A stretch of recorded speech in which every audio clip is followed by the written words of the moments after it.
Bonjour à toutes et tous, bienvenue dans Parlons-en. Voici les titres de ce mercredi. Un accord sans calendrier avec des conditions émises par Moscou, Russes et Ukrainiens.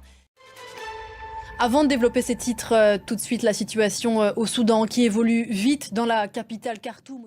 Après la prise du palais présidentiel, la prise de la Banque centrale, la reprise plutôt, l'armée régulière continue d'avancer dans Khartoum et revendique la prise de l'aéroport. Absolument oui, et j'ai pu voir des images de militaires qui sont à l'intérieur de l'aéroport.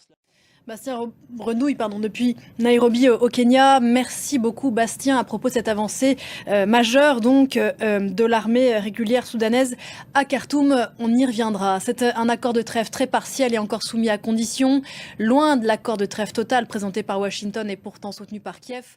Le président ukrainien qui sera d'ailleurs tout à l'heure à Paris pour participer demain à un sommet avec des responsables européens et des membres de l'OTAN. Pour revenir sur cet accord, Moscou exige pour ce faire la levée des restrictions occidentales sur le commerce de céréales et d'engrais russes. C'est loin d'être fait. Qu'en pense-t-on à Kharkiv? Écoutez James André, il est l'envoyé spécial de France 24.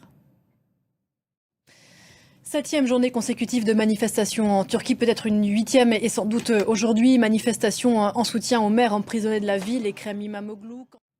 Avant de refermer ce journal, je vous rappelle l'un des principaux titres de cette édition, la situation à Khartoum qui évolue très vite. On se retrouve juste après ça.